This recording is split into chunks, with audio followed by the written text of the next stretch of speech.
Le chapitre 9 de Luc présente une particularité qui ne peut pas ne pas frapper le lecteur. C'est la place qui est donnée à Élie. Non seulement sa personne est l'objet de fréquentes allusions, mais les événements racontés nous remettent constamment en mémoire des incidents parallèles dans sa propre vie. Ici, Jésus nourrit une foule affamée avec 5 pains et 2 poissons. Là, c'est une veuve sans ressources qui voit se multiplier miraculeusement son huile et sa farine. 1 Roi 17, 8, 16. Ici, c'est un père. Là, c'est une mère qui implore l'un. Jésus, l'autre.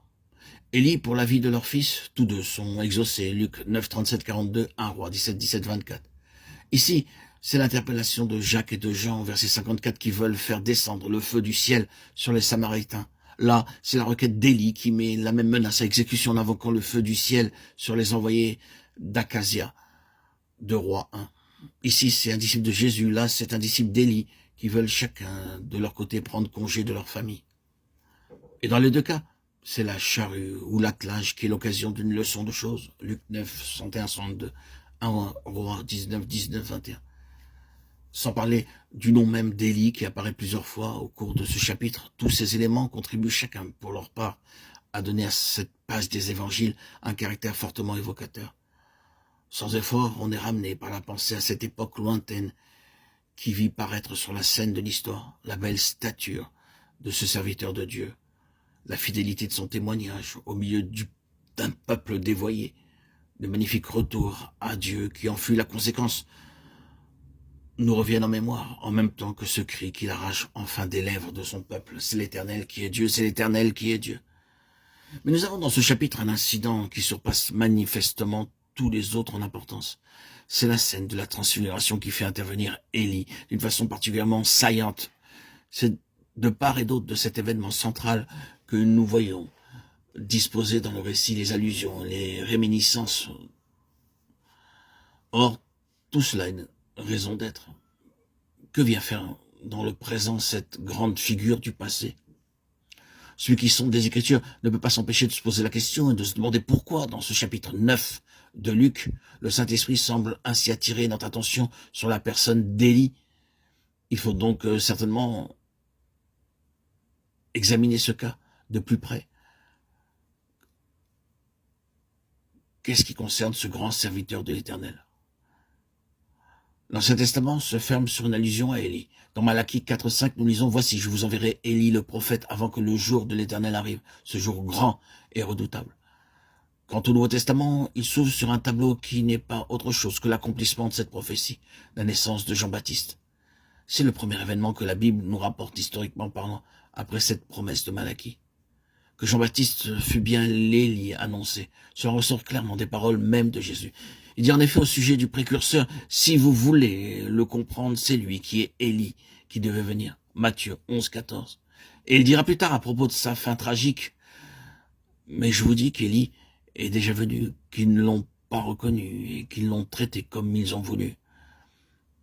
Matthieu 17, 12. Nous avons cependant dans le récit évangélique une contradiction qui paraît bien étrange. À la demande qui lui est faite, Jean 1, 21, « Es-tu Élie ?»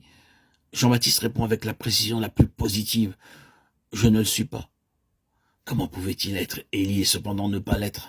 Question fort embarrassante. Nous la sommes-nous jamais posée? La réponse sans aucun doute doit être cherchée dans cette déclaration de l'ange à Zacharie à propos de l'enfant dont il lui prédit la naissance, Luc 1, 17. Il marchera devant Dieu avec l'esprit et la puissance d'Élie. Jean n'était pas Élie en personne. Mais quand on étudie la vie de ces deux hommes, on ne peut pas échapper à cette conclusion que l'esprit et la puissance qui manquèrent le ministère d'Élie s'exprimèrent d'une façon identique dans la vie de Jean-Baptiste. C'est ainsi, nous semble-t-il, que doivent se concilier les différents textes qui se rapportent à l'un et à l'autre de ces deux serviteurs de Dieu.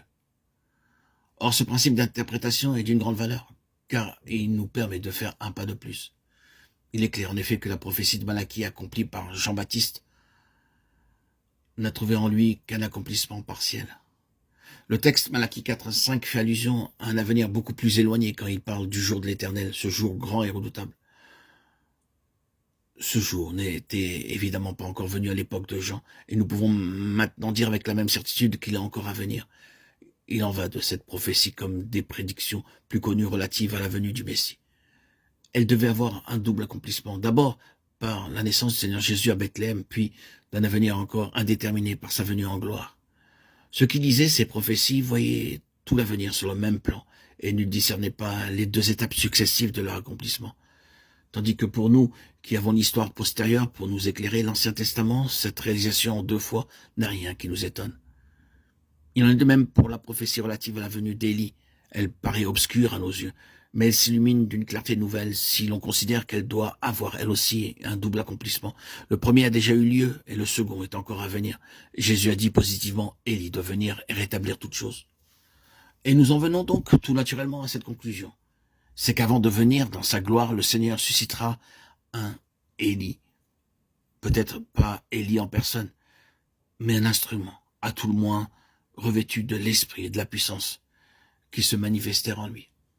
Or, puisque la venue du Seigneur est imminente, puisque parmi les enfants de Dieu vraiment spirituels, personne n'est dans le doute à cet égard, ne sommes-nous pas fondés à croire que c'est très prochainement que va se manifester cet instrument et que maintenant, sans doute, le Saint-Esprit est en train de le préparer, de le former.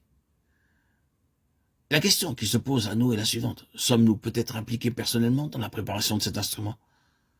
Dieu a-t-il les yeux sur nous pour voir si nous sommes prêts à entrer dans son plan? Cherche-t-il à nous mettre à part pour un service exceptionnel? Si c'est Élie, cette Élie devait être une personnalité collective et que nous fussions appelés à en faire partie, l'heure ne serait-elle pas alors venue pour nous de nous reposer certaines questions et de nous préparer à monter plus haut? Il y a des choses qui sont trop exclusivement réservées à nos relations personnelles avec Dieu pour que nous puissions nous étendre sur ce sujet. Mais nous sommes certains qu'une étude attentive de la personne d'Élie pourra nous aider dans l'examen de notre position spirituelle et nous ouvrir les yeux à de nouveaux horizons. Elle nous fera mieux comprendre, en tout cas, quelle est la nature de l'instrument que Dieu est en train de préparer. Car tout nous porte à croire que Dieu se prépare aujourd'hui un instrument nouveau, qu'il manifestera à son heure. Nous savons par Jacques, chapitre 5, verset 17, qu'Élie était un homme de la même nature que nous. Nous n'avons donc pas à nous laisser influencer par cette idée fausse que nous avons là quelqu'un qui était en lui-même au-dessus de nous, ou disposait de ressources que nous n'avons pas.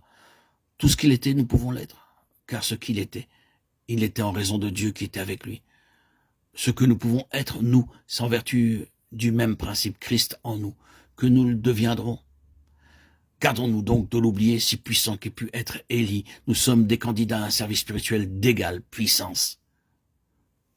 Il s'exprimera peut-être dans d'autres directions, mais qu'importe, pourvu que le même résultat soit atteint.